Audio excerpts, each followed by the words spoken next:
Assalamualaikum warahmatullahi wabarakatuh. Bismillahirrahmanirrahim. Alhamdulillahi rabbil alamin. Wa sallallahu ala sayyidina Muhammadin wa ala alihi wa sahbihi ajma'in.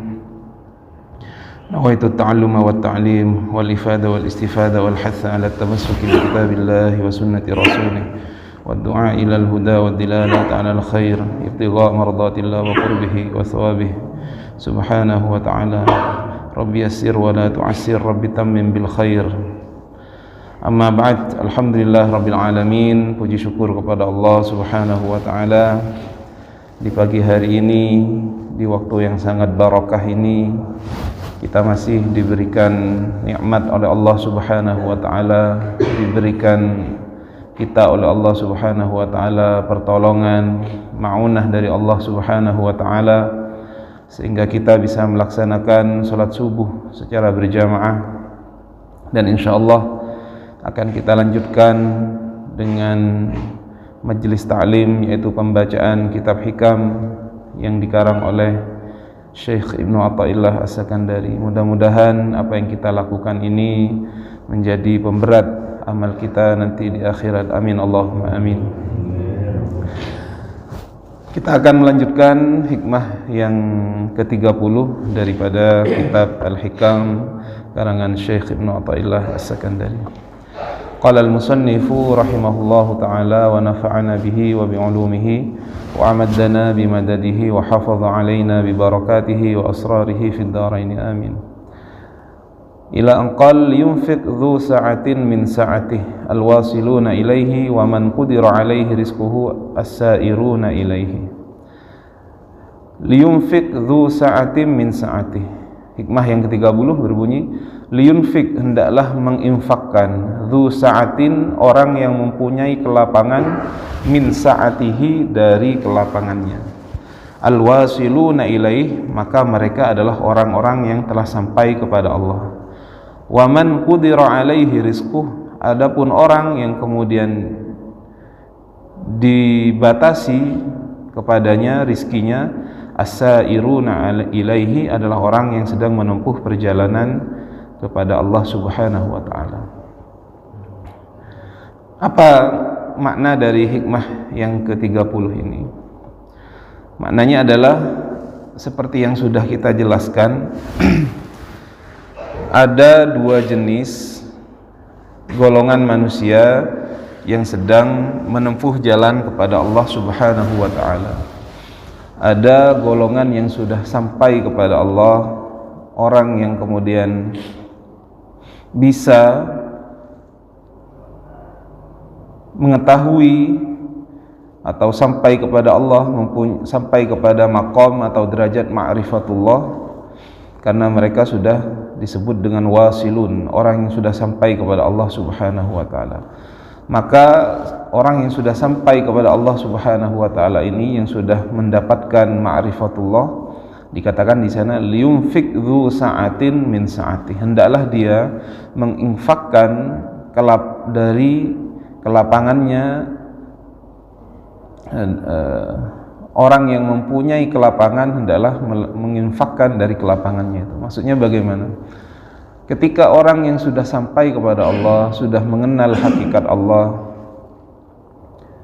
maka dia berkewajiban untuk mengajak manusia-manusia yang lain agar juga bisa mengenal Allah subhanahu wa ta'ala. Maka dikatakan liyunfiq dhu sa'atin min sa'ati, hendaklah orang yang mempunyai kelapangan itu menginfakkan dari kelapangannya.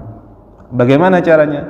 Yaitu dengan cara berdakwah kepada Allah subhanahu wa ta'ala, mengajak manusia untuk mengenal Allah subhanahu wa ta'ala, mengajak manusia untuk juga merasakan manisnya mengenal Allah subhanahu wa ta'ala. Jadi jangan kenikmatan itu hanya dinikmati sendiri. Yang penting saya menjadi orang soleh, tetapi saya tidak ingin mengajak orang lain. Tidak. Kalau kita tahu misalkan nikmatnya menjadi orang yang kenal dengan Allah, nikmatnya beribadah kepada Allah subhanahu wa ta'ala, kita juga ingin mengajak orang-orang untuk bisa merasakan hal itu. Karena disebutkan dalam hadis baginda Nabi besar Muhammad sallallahu alaihi wasallam, la yu'minu ahadukum hatta yuhibba li akhihi ma yuhibbu li nafsi. Tidak beriman salah satu seorang dari kalian sehingga dia menyukai bagi saudaranya sesuatu yang juga dia sukai bagi dirinya sendiri.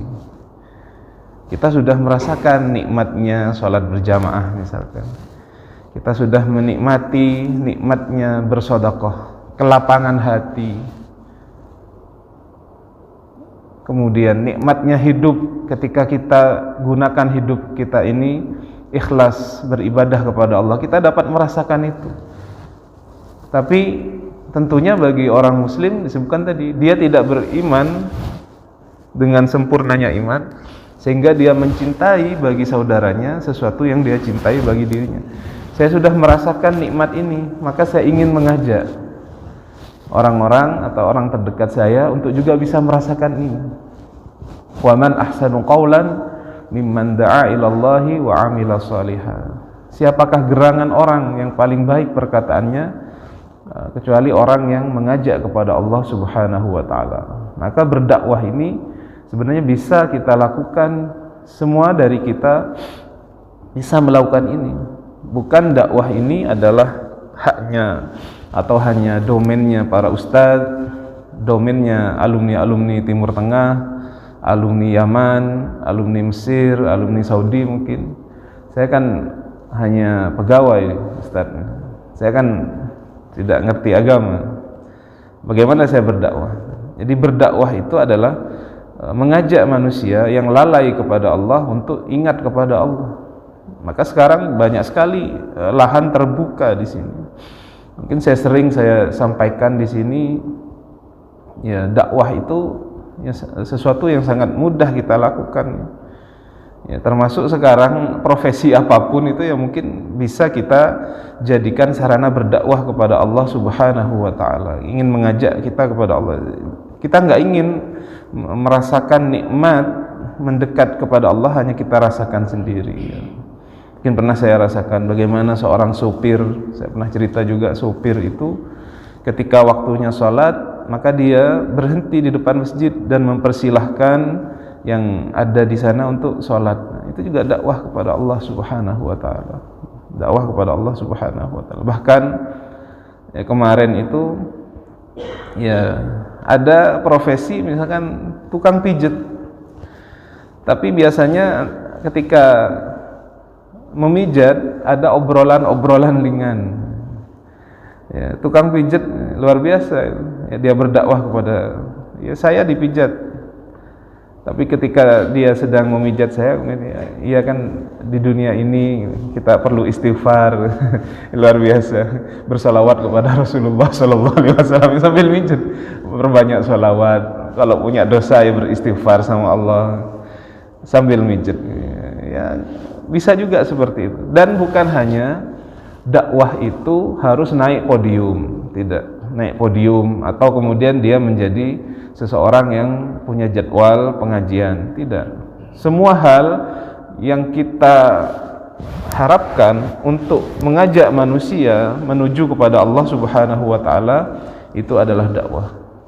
Dengan berbagai cara, baik menggunakan media sosial, guru yang mengajar di kelas, orang tua yang ada di rumahnya, dengan segenap kemampuan yang kita punya, atau dengan sharing yang bermanfaat, konten-konten bermanfaat, itu juga termasuk dalam berdakwah kepada Allah Subhanahu wa taala.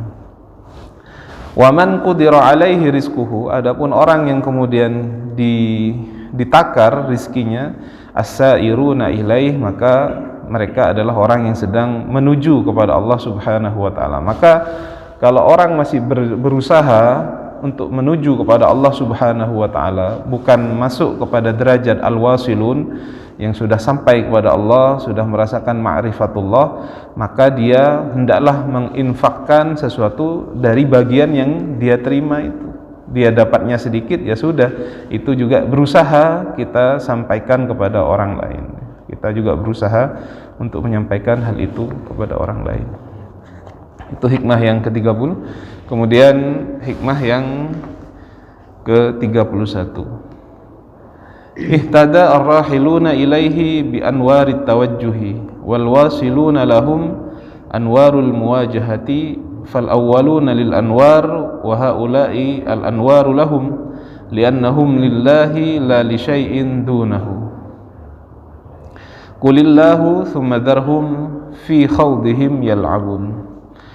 Ihtada ar-rahilun, artinya ihtada ar-rahilun ilaihi bi anwarit tawajjuhi.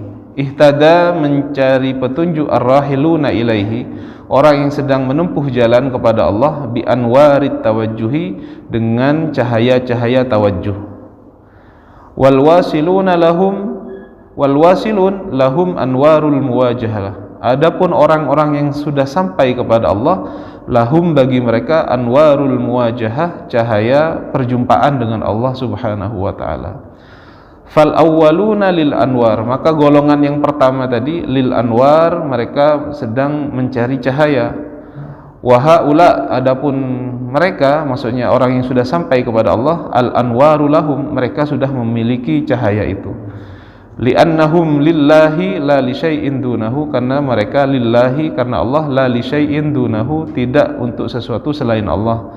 Qulillah, katakanlah Allah, thumma darhum, kemudian tinggalkanlah mereka, biarkanlah mereka, fi khawdihim, dalam keadaan mereka, yal'abun, dalam keadaan bermain.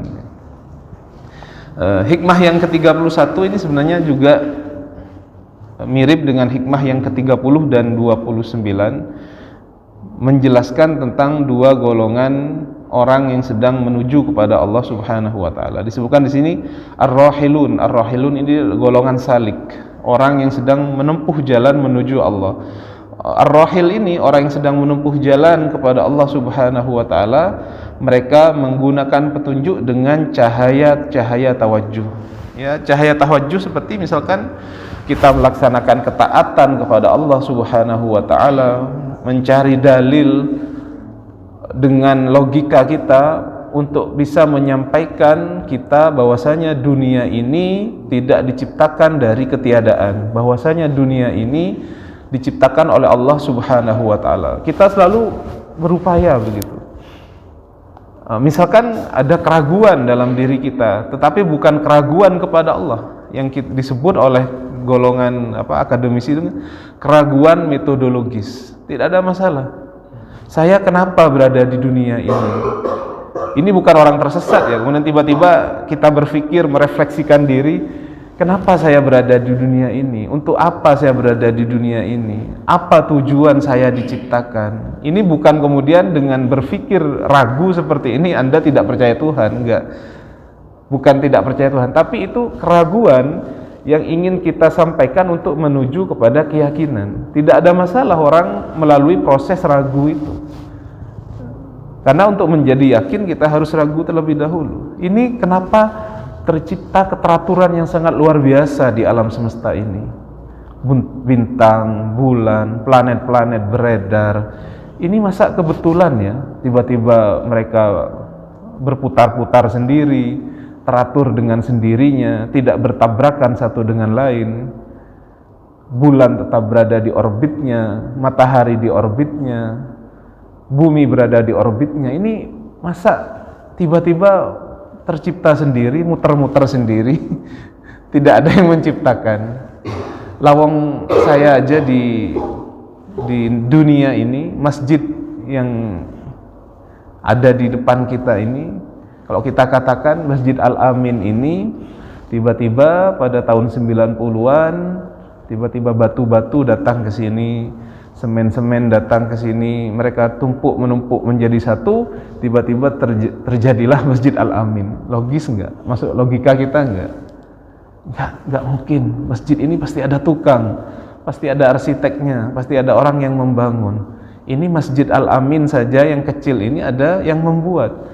Alam semesta yang begitu teratur ini, tubuh manusia yang begitu canggihnya ini, Makanya kalau setiap Jumat itu beberapa ayat yang sering dibaca oleh para khatib itu, afala yanzuruna ilal ibili kaifa khuliqat.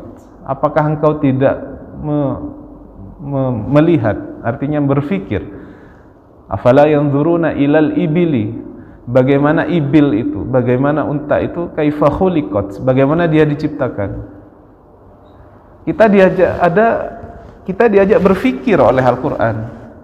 Afala yanzuruna ilal ibili kaifa khuliqat wa ilas samai kaifa rufi'at. Bagaimana langit ini ditinggikan tanpa adanya tiang, kemudian begitu indahnya.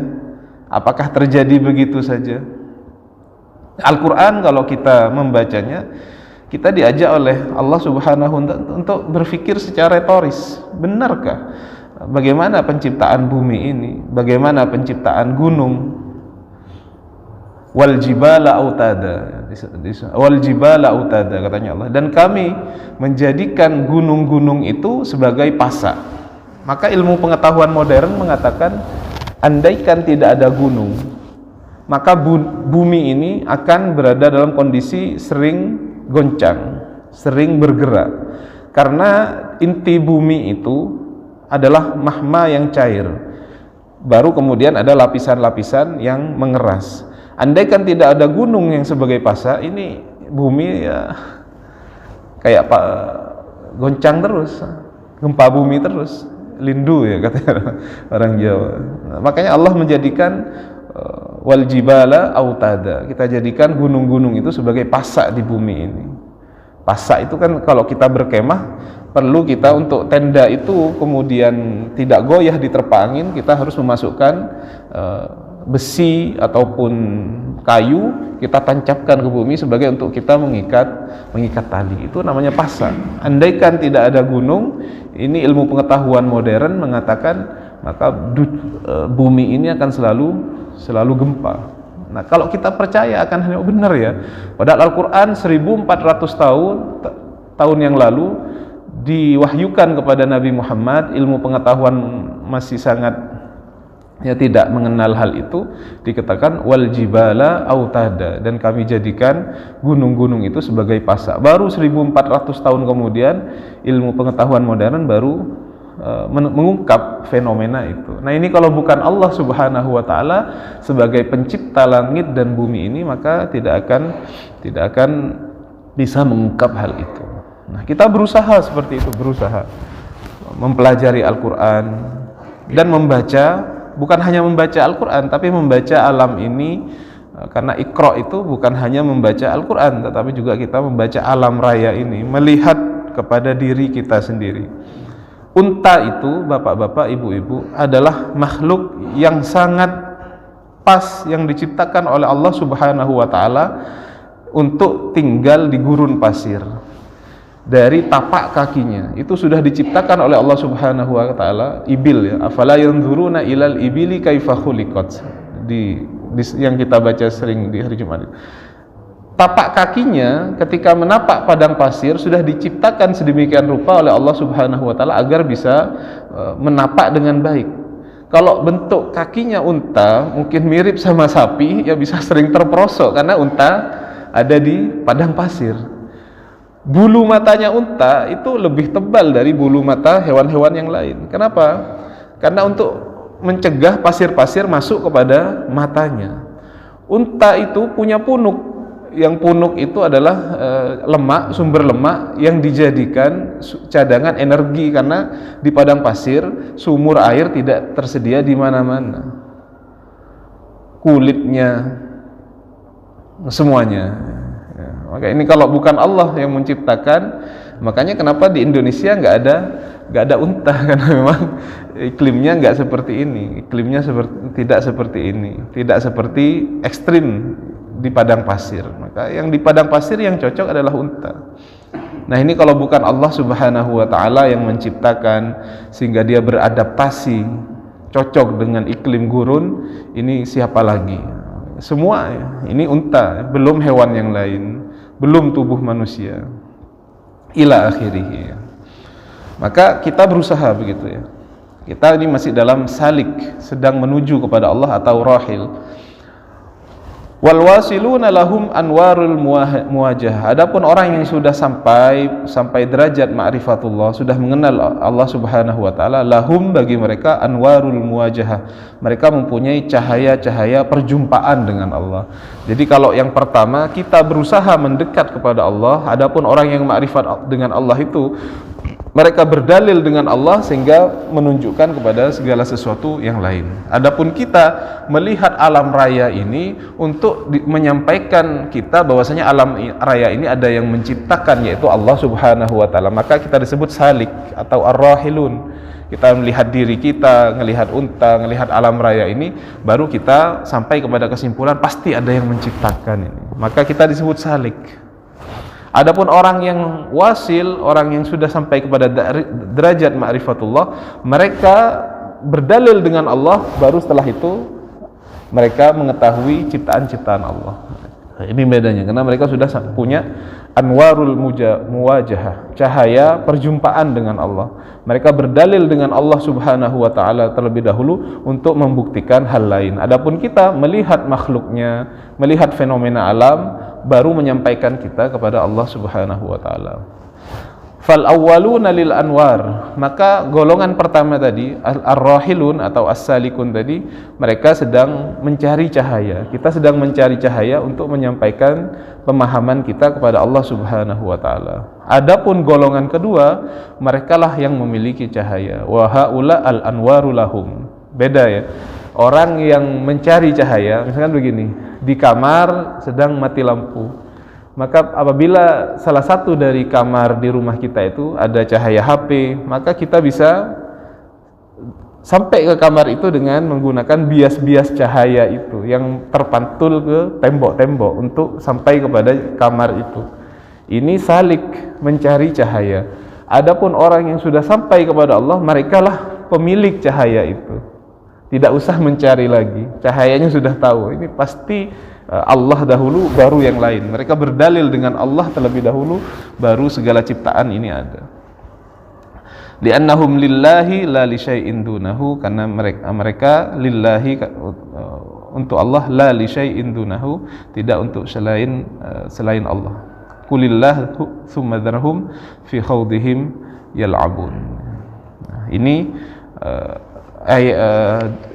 hikmah ke-29, hikmah ke-30, hikmah ke-31 ini fokus pembahasannya sama, yaitu bahwasanya manusia ketika ingin sampai kepada Allah, ketika ingin mendekat kepada Allah itu terbagi menjadi dua golongan. Ada yang disebut dengan salik, orang yang sedang menempuh perjalanan kepada Allah, dan ini mayoritas manusia berada pada posisi ini. Yang kedua adalah wasil, orang yang sudah sampai kepada Allah Subhanahu wa taala. Makanya orang kita yang masih dalam keraguan ini ya selalu berusaha, tidak ada masalah. Kita ragu terlebih dahulu agar kita sampai kepada Allah Subhanahu wa taala ya. Bukan ragu kepada pencipta, tetapi kita melihat fenomena-fenomena alam ini, melihat diri kita ini, agar kita sampai kepada kesimpulan bahwasanya tidak mungkin ketrakturan yang ada di dunia ini, tidak mungkin keindahan yang ada di dunia ini ada dengan dirinya sendiri, tanpa ada yang menciptakan. Maka kita berusaha untuk terus merasakan itu ya. Jadi merasakan itu. Adapun golongan yang sudah ma'rifatullah, maka merekalah golongan-golongan yang memang pilihan-pilihan yang dipilih oleh Allah Subhanahu wa taala ya. Orang yang sudah kemudian, makanya orang yang sudah sampai kepada Allah, bapak-bapak, ibu-ibu, sama dengan dunia itu tidak terlalu peduli. Mereka sudah asik dengan Allah Subhanahu wa taala. Maka kita lihat kadang-kadang banyak kiai-kiai sepuh ya, kiai-kiai sepuh. Ya, kadang-kadang ya, rumahnya sederhana, makanannya sederhana, karena mereka tahu di dunia ini bukan hakikat. Kita tidak akan tinggal selamanya di dunia ini. Bayangkan kalau kita sedang melakukan perjalanan, apakah kita akan membawa baju satu lemari? kita akan membawa rumah seisinya, kita bawa dalam perjalanan. Tentunya kita akan membawa hanya secukupnya, karena kita paham kita sedang dalam perjalanan. Orang yang sudah sampai kepada Allah, yang sudah sampai kepada maqam ma'rifatullah, sadar bahwasanya dunia ini hanyalah tempat singgah. Mereka mencari hanya secukupnya saja, tidak kemudian himmah mereka, tujuan mereka adalah mencari dunia ini yang kemudian naudzubillah ya. Kemarin saya hadir, bahkan turun sendiri ke pemakaman ayah mertua. Kita punya rumah sebesar apa, punya mobil sebagus apa, kalau kita mau dimakamkan dan lokasi makamnya agak jauh, kita punya Innova misalkan, ayo kita makamkan ayah kita naikkan Innova, atau kita naikkan CR-V, kita naikkan Mobilio. Ahli warisnya aja enggak, jangan dinaikkan itu, sewakan ambulan. Mobil mewah yang dia punya tidak akan dipakai sampai akhir pemakamannya, yang kita pakai ambulan. Enggak, masa ada yang diantar ke pemakaman pakai Innovanya? Enggak, bahkan ahli warisnya udah antaranya kita sewa ambulan. Rumah mewah yang kita punya kan kita tinggalkan, dan tempat terakhir kita adalah ya dua kali satu itu, dan kita akan benar-benar sendiri. Kalau bukan amal ibadah yang kita punya, apa yang akan kita haturkan kepada Allah Subhanahu wa ta'ala? Nah, makanya cukuplah ketika kita hadir kepada pemakaman itu menjadi pengingat bagi kita, bahwasanya kita juga akan sampai kepada di situ. Jadi cukuplah orang yang hadir ke pemakaman itu menjadi pengingat bahwasanya kita juga akan berada di posisi itu. Maka nanti kita akan menyesal betapa banyak hal-hal yang kita lakukan di dunia ini yang sebenarnya kalau kita tidak tujukan untuk bekal di akhirat, semua kita akan menyesal. Nah, baik, saya kira itu yang bisa saya sampaikan dari hikmah yang 30 dan 31. Mungkin ada yang ditanyakan dari hikmah yang